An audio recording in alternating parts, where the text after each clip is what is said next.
আলমগঞ্জ বারোয়ারি ঠাকুর দেখতে চলে গেলাম। আর আগের ব্লগে তো দিয়েছিলাম ছোট্ট একটা ক্লিপে বৃষ্টি। এই দেখো বৃষ্টির মধ্যে ভিজতে ভিজতে যাচ্ছি, অনেকজনই ছিল। এখান থেকে শুরু হয়েছে।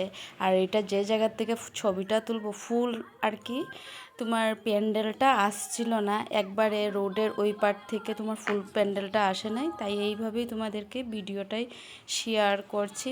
আর এই প্যান্ডেলটা এবারও দারুণ করেছে, প্রত্যেকবারই দারুণ করে। এই দেখো মানুষ ছাতা নিয়েও ঠাকুর দেখছে। এটা রাত 1:30-2 হবে, হ্যাঁ 1:30-2 হবে।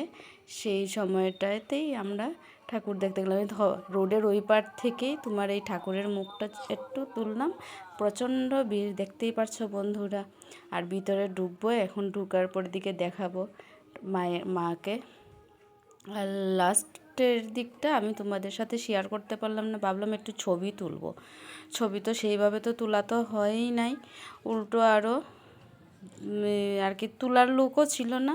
আর ভিড় প্রচুর ছিল, যায় আর একজনের পর একজন পুরো ছবি তোলার জন্য ব্যস্তই হয়ে আছে। ভাবলাম হাতিটার সামনে একটু ছবি তুলবো। এখানে সামনে যে সুন্দর হাতি দুটো রেখেছে দুই সাইডে। আর এই দেখো কি সুন্দর করেছে, এটা কাপড় দিয়ে করে না কি জানি একটা দিয়ে করেছে। একটা তো খেয়াল করি না কোন ফাঁক দিয়ে আর কি এগুলো দেখবো আর বেরোবো, আবার অন্য প্যান্ডেল দেখবো, সেই হচ্ছে ব্যস্ততা। এই দেখো প্রচণ্ড ভিড়, কি দারুণ করেছে না?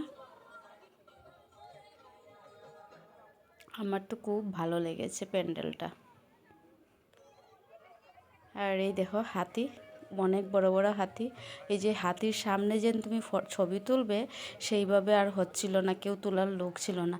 আর ঠাকুরের ছবিটা তুলতেও পারছিলাম না, এই যে এখানে প্রচণ্ড ভিড়, অনেকটা দূর থেকে তুলছিলাম, অনেক দূর থেকেই তুলছিলাম। আর এমনি ছবি তুলছিলাম, ছবিটার কোথায় যেন চলে গেল ঠাকুর ভগবানই জানে। হয়তো কিবা ডিলেট হয়ে গেছে। এই দেখো একটু ফাঁকা জায়গা পেলাম, তোমাদের সাথে শেয়ার করলাম। দেখো মায়ের মূর্তিটা কি দারুণ করেছে না? কেমন লাগলো আমার ভিডিওটা একটু কমেন্টে বলবেন। আর টাটা বাই বাই, সবাই ভালো থাকো, সুস্থ থাকো।